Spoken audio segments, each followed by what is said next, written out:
Before we start, just a quick reminder to hit that subscribe button. Only 2% are subscribed at 1,000 subscribers.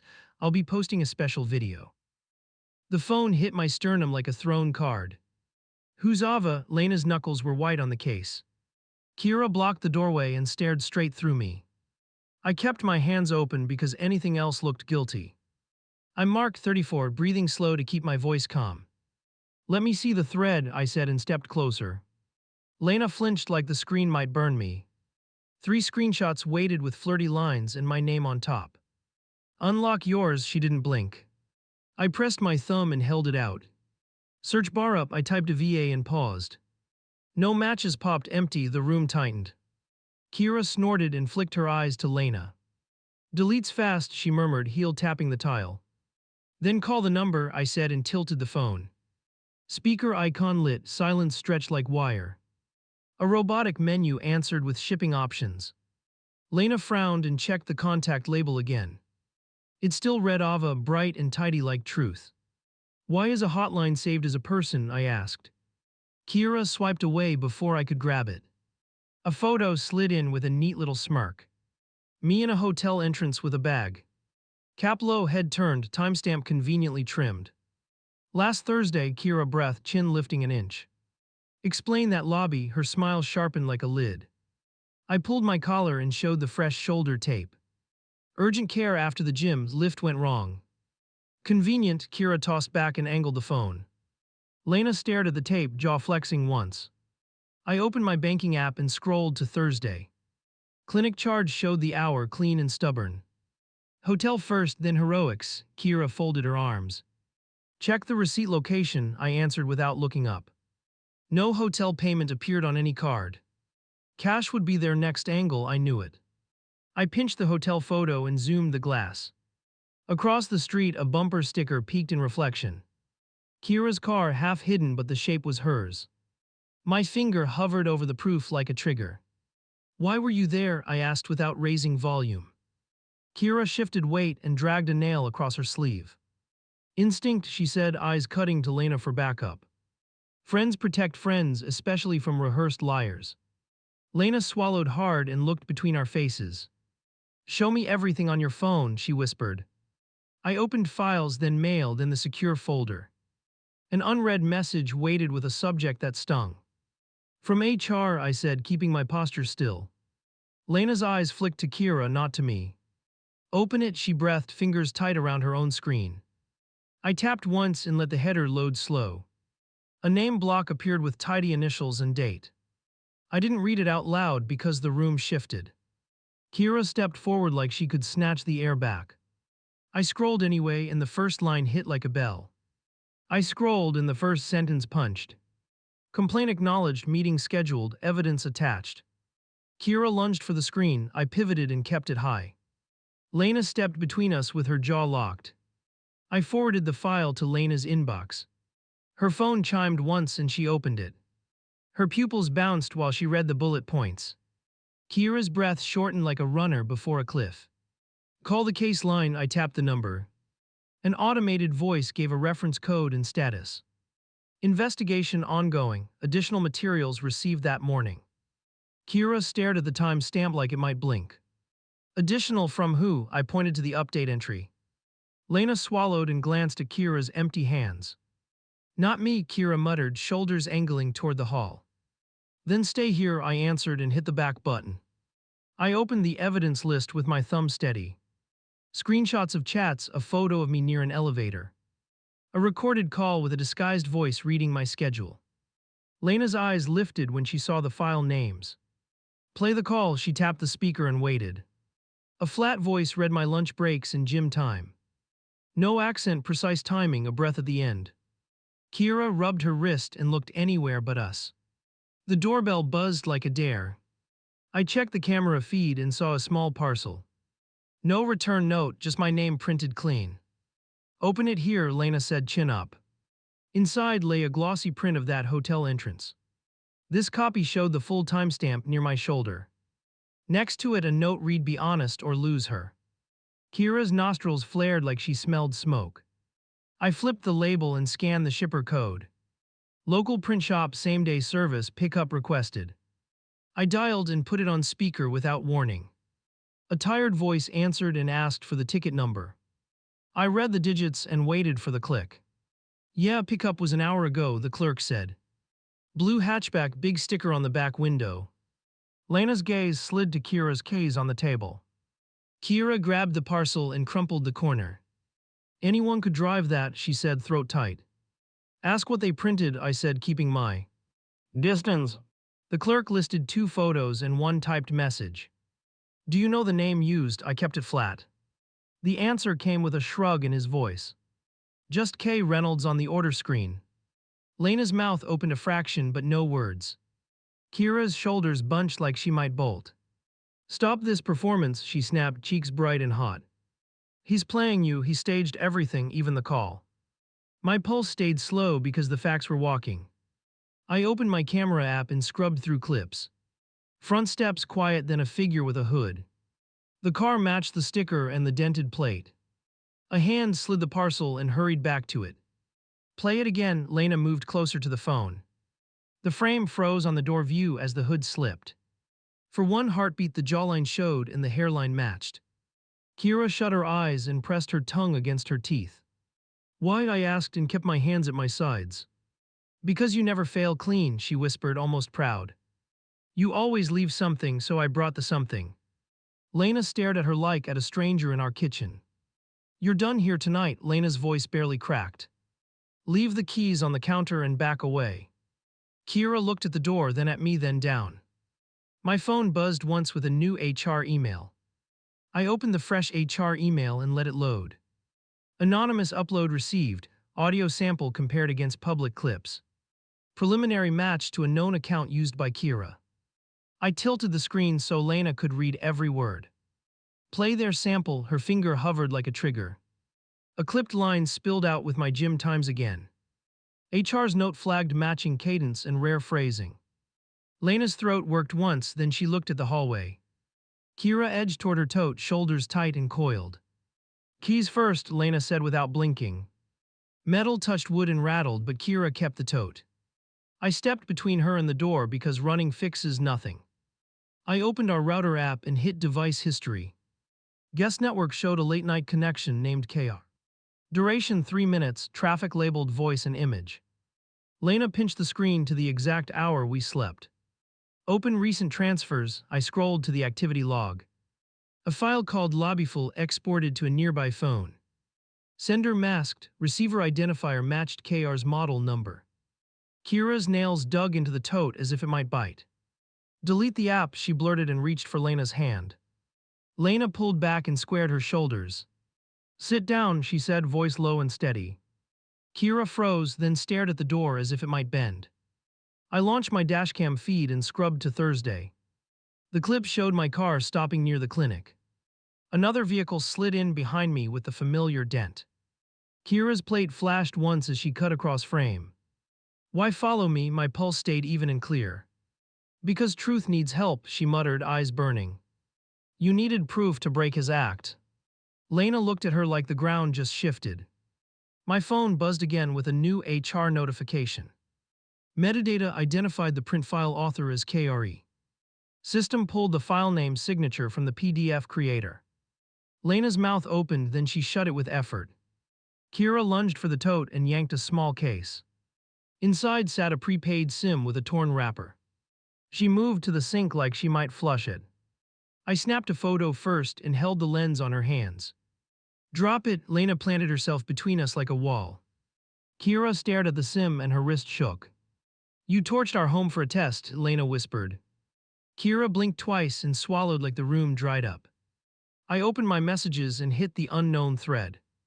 The Ava account pinged with a new bubble mid-screen. Meet me again tonight or I tell her everything. The typing dots pulsed like a dare that wouldn't quit. I copied the header and attached it to HR's case.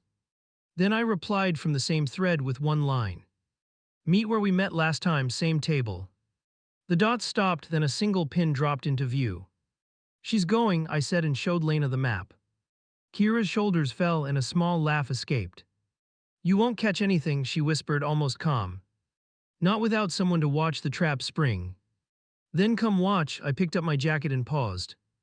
Lena nodded once and grabbed her phone without a word. Kira's eyes flicked to the door and back to us. We walked out together because the next move mattered. I parked across the street and killed the engine. Lena unbuckled fast and pocketed her phone. Kira watched the entrance like a guard at shift change. I set screen record and opened the Ava thread. Same table as before, I typed and hit send. A typing bubble danced, then a single reply popped.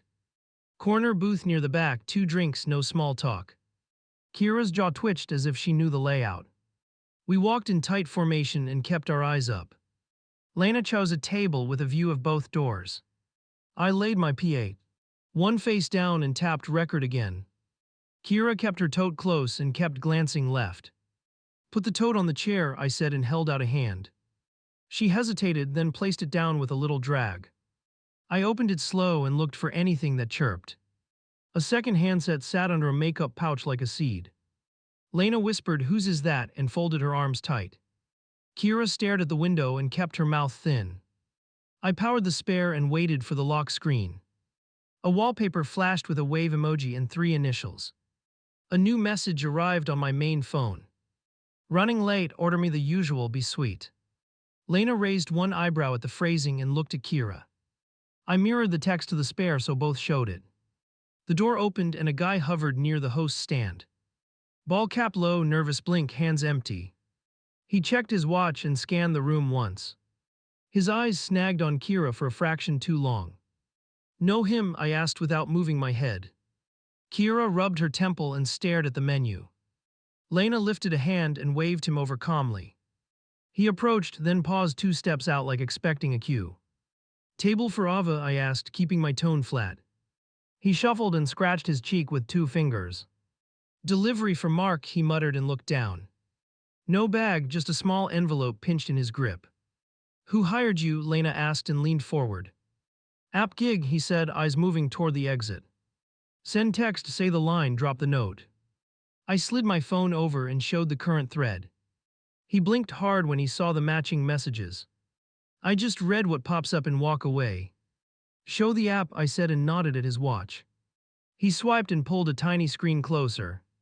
A task interface glowed with short cues and times. Sender ID was masked, but the nickname was clear. K-Frame, the same 2 letters Kira used on prints. Lena inhaled and stared at Kira's hands. "Payment proof?" I asked and held my palm up. He opened his banking app with a quick passcode. Recent credit showed from a reload service in small chunks. Reference note read Ava's script in crisp shorthand. "Who's behind the nickname?" Lena asked, voice steady. "I never meet clients," he answered, chin lifting once. Pickup code was texted from a local number. I jotted the digits and dialed them in front of him. Across the table, the spare handset buzzed on contact. Same number flashed on the screen with an incoming call. Lena's gaze cut to Kira and stayed there like glue. Kira pressed her lips together until they whitened. I ended the call and placed both phones side by side. They lit in sync with a new prompt to the gig app. "Change of plan, confirm subject is present, use line 2. The guy swallowed and looked at the exit again. "Finish it," I told him, "but stay put after." He nodded and read the next cue without conviction. "Ava says you looked good last week at the lobby." Kira flinched so hard her chair creaked. "Who wrote that line?" Lena asked the guy directly. He tapped the watch and opened the message details. A web portal address showed beneath the job code. Admin name displayed as KR Admin Team. I screenshot the watch with my phone and saved it. Then I turned the spare handset to Kira for a beat. "Unlock with the pass you always use," I said quietly. She stared at the tabletop and didn't move. The gig worker shifted and held out the envelope.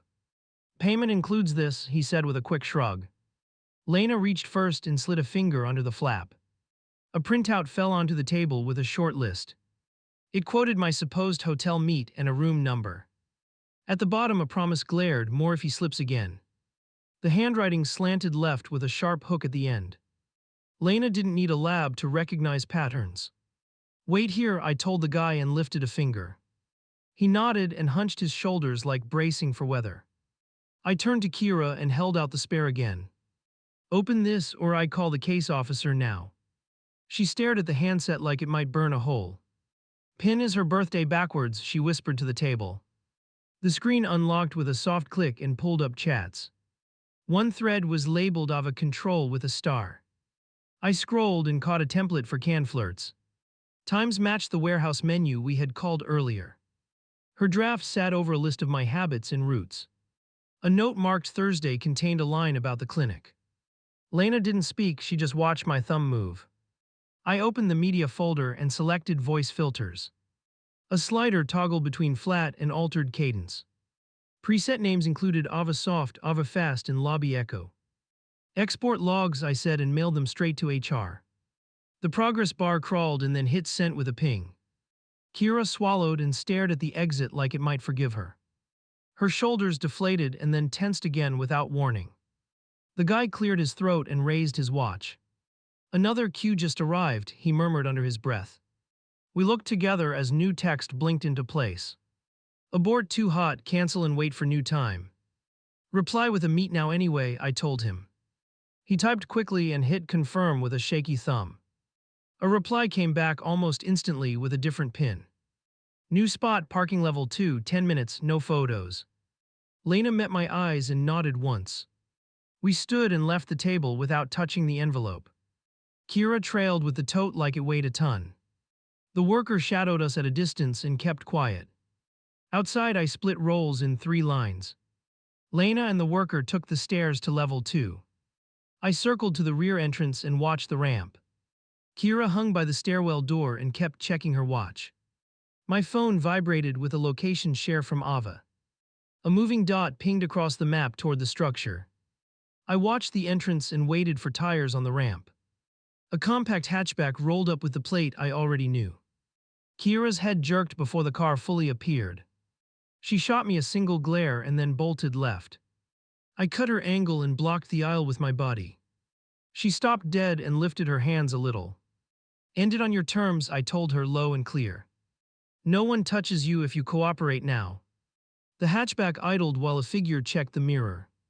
Lena's silhouette appeared on the level above with the worker. I held my phone high so the camera caught everything. Kira waved once at the driver and then lowered her arm. The window slid down a crack and a voice hissed, "Go." Kira didn't move, she stared at Lena instead. "Step out," Lena called, her voice carrying clean. "Hand over any devices and stay where we can see you." The driver hesitated and tapped a screen on the dash. A call began ringing through the car speakers. My spare handset lit up on the pavement with that call. Same caller ID we had dialed inside at the table. The car's screen flaw. Shed KRE admin in bright letters. Lena captured the display with a quick photo. The door cracked open and the person inside sighed. A woman I recognized from Lena's team climbed out slow. She held a laptop under one arm and kept her chin high. Kira's eyes widened and then narrowed in one motion. "She asked me for help," the woman said, voice tight. "Ghost texts, nothing illegal, just pressure." Lena didn't blink and didn't answer, she waited. The worker recorded on his watch without any shame. "Open the laptop," I said and pointed at the hood. The woman rested it down and keyed in a password. A dashboard bloomed with task templates and schedules. Sender names matched all the Ava threads by date. I connected my phone and pulled the export quickly. The file included payment notes and device history. An account recovery email pointed straight back to Kira. The woman winced when she saw her own signature attached. "You still have a choice," I told Kira bluntly. "Own it now or let HR build it without you." She looked at Lena and then at the woman. Her mouth opened once, then closed on nothing. Footsteps approached from the ramp as a guard appeared. He looked at our gear and raised his eyebrows. "Everything okay?" he asked, hand near his radio. Lena held up her phone with the running case number. "We will file a formal report after this handoff." The guard nodded and kept a few yards of space. The worker shifted behind him and tried to be small. The car idled with that low, steady thrum that frays nerves. I handed the spare handset to the guard for custody. He slipped it into a pouch and clipped it shut. The woman closed her laptop and hugged it to her chest. Her eyes dropped when she caught Lena watching. "Say it to her," I told Kira one final time. Silence hung for a beat that felt surgical. I made Ava, she finally breathed barely above a whisper. I wanted proof you'd crack and then I'd be right. Lena didn't move for 3 long seconds. Then she nodded once, sharp and finished. You both come with me to the office tomorrow, she said. Tonight you leave our house and answer your phone. Kira stared at the ground and kept nodding. The woman leaned on the door and rubbed her brow. The worker exhaled like he had been holding his breath forever. I watched my phone as the Ava account started typing again. The typing bubble vanished and a fresh line hit. New plan, prove you are alone, 5 minutes. I screenshotted, then forwarded straight into the case file. Lena watched my thumbs move and nodded once, ready. Alone means what, she asked, eyes on the screen. Show an empty seat in your wrist, I answered. Kira stood a step away, jaw tight, breath short. Do it, Lena told me, voice level but loaded. I framed the shot with the vacant chair and wrist. Send it with a dot and nothing else. Another reply arrived with a link to a portal. Join here now or lose your chance to confess. I opened the link and a login flashed. 2 fields, 1 button, a countdown ticked. Kira flinched like she recognized the layout already. I waited until the timer hit the final seconds. A new prompt appeared and requested a one-time code. My second phone buzzed with a 6-digit burst. The origin email ended in KR admin suite. Lena's breath sped up, then steadied like a metronome. I keyed the digits and the dashboard bloomed. A live map pulsed with icons over scheduled drops. An entry labeled lobby clip listed recent exports. I hit details and a device serial filled the screen. Take the laptop, Lena told the guard behind us. Photograph this page and note the serial now. The guard raised his camera and obliged without drama. Kira stared at her hands like gravity doubled. A chat window opened on its own and pinged. You are not alone, you never follow instructions. I typed back while keeping my face still. Tell me the truth or stop wasting everyone's time. A string of threatening lines flooded the pane. Proof will surface, careers will end, relationships will break. I toggled the IP tracker in the corner quietly. A general location appeared 2 blocks east. Lena, 2 streets over, I murmured and pointed. She looked at the map and then at Kira. Come with us or meet us there, she said. Kira swallowed and fell in step without argument. We walked fast and stayed in the open. The worker peeled off and called the case number. The guard followed at a distance but stayed visible. I kept the portal active while the icon blinked. A storefront came into view with narrow doors. The location bubble settled right on that address. The name on the window matched our shipping call earlier. Inside, a clerk glanced up and froze mid-motion. Pick up for KR, I said, placing the phone down. He glanced at the laptop photos on Lena's screen. Order S and back, he muttered, shoulders tensing hard. Kira's gaze drilled through him until he turned pale. He brought out a compact stack in. A plastic wrap. Return slips, delivery slips, a tiny ledger with initials. Each page stamped with time and job codes. Lena pointed at dates that matched our fake texts. Who signed, I asked, keeping it neutral and firm. He flipped to the latest entry and tapped a mark. K. Reynolds with a quick slash across the R. Kira closed her eyes like the floor tilted. The portal pinged again with an automated notice.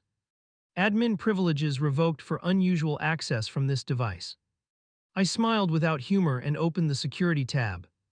Last logout came from the hatchback we had flagged. A fresh message replaced the warning and blinked. You want me, find me at room 6. Lena lifted her chin and turned toward the corridor. The clerk pointed to a door with 6 in metal. We pushed through and entered a cramped meeting space. A webcam faced the center spot like a stage light. The laptop confirmed a scheduled stream in 60 seconds. Kira hovered near the wall, eyes flicking left. I set my phone down and raised both hands. Lena remained behind the camera and kept her stance. The guard stood in the doorway with a clear view. On screen, a broadcast counter ticked and then started. A blurred silhouette filled the frame and cleared. The woman from the hatchback stared out without blinking. Your fake girlfriend is dead on arrival, I said. Stop hiding behind scripts and face this clean. She looked past me toward Kira and frowned. Payment was for templates, not full orchestration. Kira shook her head and planted her feet. You wanted outcomes, I made outcomes, own your part. Lena stepped into the edge of frame and cut them off. This ends now, you hand over credentials and drives. Or we file police reports and notify compliance today. The woman glanced at the guard and weighed her odds. She reached into her coat and passed a small pouch. Inside were 2 tiny drives and a sticky card. Passwords scribbled in block letters filled one side. The other side listed account recovery keys. I plugged one drive into the laptop and opened logs. Exports, edits, micropayments, and user notes appeared. One note mentioned a nudge to Lena during lunch. Another tracked my gym slots for planting rumors. Kira moved closer as the lines kept scrolling. Her throat clicked and her fingers curled into fists. She stared at an entry that referenced her direct calls. Her name appeared beside scheduled times like a watermark. A final log showed tonight's plan in plain language. Deliver envelope, provoke confrontation, capture reaction on hidden mic. I checked the time and saw we beat the queue. Lena read the line twice and looked at Kira slowly. You baited us for panic footage, she said quietly.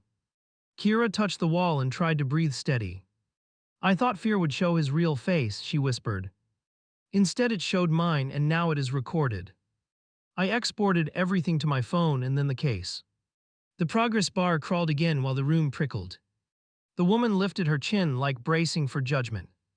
Outside, a siren wailed and faded into the distance. The stream ended on its own with a chime. A final message flicked in before the window closed. Account termination initiated by administrator override. I caught the cursor as it moved and stopped it. Not yet, I said and killed the Wi-Fi switch. The laptop froze with the last frame still visible. Lena photographed the serial on the underside and stepped back. Kira wiped her eyes rough and straightened her jacket. The clerk hovered in the doorway with shaky hands. Do I need to call anyone? He asked hesitantly. Not yet, Lena answered, showing the case number again. He nodded and stayed out of our line. I turned to Kira and pointed at the drives. You walk out with us and deliver these tomorrow. You answer every question under oath at the meeting. Her chin dipped once as if a wire snapped. Lena faced me and kept her voice level. If I stand beside you, I set rules tonight. No more access for her, no unscheduled visits, no excuses. I held her gaze and let the silence say yes. We left the room and stepped back into the shop. The guard collected a brief statement from the clerk. The woman zipped her coat and clutched the laptop. Kira lagged behind us like her legs carried bricks. On the sidewalk, my phone chimed with another alert. Case file updated with new exhibits and witness notes. A meeting invite appeared for 9 in the morning. Mandatory attendance for all involved parties and counsel. A last text arrived from the dead account like an echo. We will be in touch if backups surface elsewhere. I saved it and flagged the number for tracing. Lena slipped her arm through mine and squeezed once. Home, she said, not asking for discussion. Pack a bag for the morning and lock the door. Kira stopped at the curb and looked toward the lot. We will talk at the office, not here, Lena added. The guard peeled away with the drives in custody. The woman followed him toward the parked hatchback. The clerk lowered his blinds and turned his sign. I checked the portal again and saw a blank screen. We walked to the car and I paused at the handle. One more thing, I told Lena, keeping it slow. Counseling after the meeting, non-negotiable, ground rules and clarity. She nodded once, steady, and looked me dead in the eye. Kira stared at us, then at her empty hands. She took a long breath and lifted her chin. I'll face it, she said, not looking away this time. The night pressed in as my phone started buzzing again. The phone kept buzzing while we buckled in. I opened the latest alert and saw a calendar change. Case officer moved the meeting 30 minutes earlier. Lena exhaled slowly and stared straight ahead, focused. We go now, her hand squeezed my forearm once. Kira lingered on the curb and avoided our eyes. Uber or walk, I asked without looking at her. Walk, she answered, voice dry, legs already moving. Halfway home, the dead account flickered back online. A backup admin requested credentials for emergency access. I tapped decline and forwarded the attempt to the file. Lena watched the screen like a fuse she could cut. At the door, I unlocked the spare guest line. Then I killed every forwarding rule to unknown devices. Kira hovered near the hallway, arms folded like armor. Bedroom only for you tonight, Lena said, not negotiating.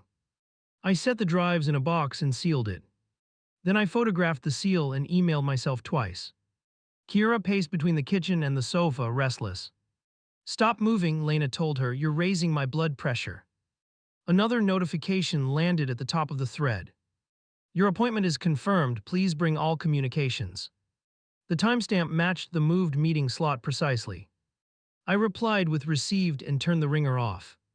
One more safeguard, I told Lena, keeping it short. I enabled call recording on the case contact list. She nodded and checked the charger on her phone. Sleep in shift, she said, eyes still on Kira. I took the first shift on the chair near the door. The Ava portal pinged once more with a pleading line. Delete the dashboard and I disappear forever. I screenshotted and attached it to the tracker, silent. Dawn arrived like a switch flipped over our heads. I brewed a cup and swallowed without tasting anything. Kira emerged with a bag and eyes rimmed in red. Lena watched her closely and blocked the hallway, steady. We ride together and we sit apart, Lena said. No whispering, no sidebars, full answers only. Kira nodded and tucked her chin into her collar. I grabbed the sealed box and opened the front door. Traffic crawled, so we walked the last 2 blocks. Outside the building, the guard met us with a clipboard. He checked the seal, then waved us toward the elevators. Kira kept pace, but her hands never left her pockets. The conference room door swung open like a command. 2 investigators waited with tablets and neutral faces. A compliance manager set a folder on the glass. Recording will start now, she said, pressing a button. I placed the drives on the table, then sat. Lena sat across from me and folded her hands. Kira took the far chair and stared at the wall. The red light blinked and the questions began immediately. Who operates AVA? The lead investigator asked, eyes steady. I turned the spare handset toward the microphone and unlocked. The dashboard filled the screen with user roles and names. Kay Reynolds authored the bulk templates, I answered, controlled. They asked for the chain of events after the lobby. I kept each sentence tight and tied to proof. No opinions, no color, just the artifacts and times. Lena listened and nodded at each attachment preview. Kira's turn arrived and the room's air seemed thinner. Did you commission ghost texts or task prompts? The lead asked. Kira rubbed her left wrist and stared at the table. Yes, she breathed, voice small then louder, yes. Who else accessed the admin portal besides you? She flicked eyes at the door and then at Lena. One person from our team helped with scheduling, she muttered. The investigator wrote the name and clicked a timestamp field. The compliance manager slid the ledger toward the mic. Explain the entries for cache reloads tied to AVA script.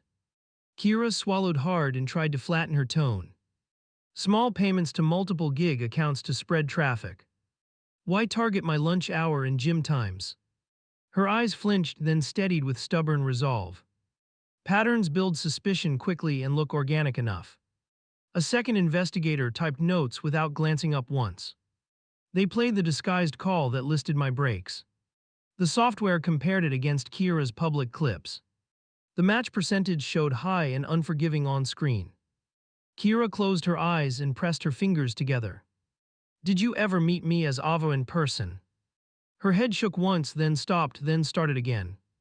You brushed by him, Lena cut in, voice flat. At the lobby entrance during your filming game. The lead lifted a hand and recentered the flow. Did you attempt to provoke a confrontation for footage? Yes, Kira answered, eyes watery but still defiant. It forces reactions, it exposes lies, that was the goal. It exposed manipulation, Lena answered, shoulders squared. And it nearly broke us for your entertainment. The compliance manager clicked the recorder and reset posture. Last section, devices, accounts, recovery keys, then next steps. I handed the pouch and recited the inventory aloud. The manager verified each item and locked them away. A receipt printed with a staccato hum that grated. I signed, then slid the pen to Kira without comment. Kira hesitated, then signed with a jittery flourish. The manager stood and signaled a short recess. We remained seated because standing felt like running. Lena leaned forward and fixed her gaze on Kira. You owe us both two clear statements, she said. First, you will not contact him again ever. Second, you will schedule an apology meeting with my team. Kira nodded, throat tight, eyes refusing to rise. The investigators returned with a new printout and folders. Administrative leave begins now for the two named participants. The male subject is a complainant not under discipline. I watched the words land on Kira like gravel. Escort will walk you to collect personal items, the lead added. For the complainant, follow-up interview next week for closure. Lena exhaled through her nose and unclasped her fingers. Kira's jaw trembled and then locked again, brittle. They asked if I wanted a no-contact directive today. I answered with a single word and a short nod. The manager slid a form toward me and pointed. I signed and passed it back without looking away. Counseling referral is voluntary, the lead concluded, balanced. However, we recommend it for all involved parties. Lena's eyes found mine over the table and held. I'm in, I said, voice firm, hands steady. The session ended with a click and a tone. Chairs scraped as we stood and gathered our things. Kira lingered until security appeared in the doorway. They walked her out while she kept staring at the floor. In the hall, silence stretched and then softened. Lena touched my elbow and steered us toward T. Elevator. House rules continue, she said, not breaking eye contact. Transparency check-ins, if one of us hesitates, we stop. I nodded once and lifted the sealed receipt. She snapped a photo and texted it to the case. Tonight we meet a counselor or we sleep apart, she added. Choose now and back it up with action. Counselor tonight, I answered, spine straight, feet set. Pick the time and place, I will be there. We entered the elevator and faced the closed doors. Our reflections looked like two people preparing for war. At the lobby, my phone vibrated with a blocked number. I answered and turned on recording with a thumb press. A muffled voice offered deletion services for a price. I asked for a location, then waited out the silence. It will never end if we feed it, Lena said. Forward the call and block that number now. I sent the audio to the officer with one tap. Then I blocked and set a fresh filter for spam. Outside, the guard returned the spare after logging. Evidence intake complete, keep your phones on, he said. Lena thanked him and angled her shoulder toward the street. We go home, then counseling, then sleep with doors locked. On the sidewalk, Kira stood with a box and security. Her eyes met mine and then flicked away quickly. She opened her mouth and closed it again, empty. Security gestured toward the exit and she started moving. Lena slid her hand into mine and matched my pace. No speeches, no promises, just steps in the same direction. Behind us, the building doors thumped once and stayed shut. Ahead, the day waited and every choice would echo.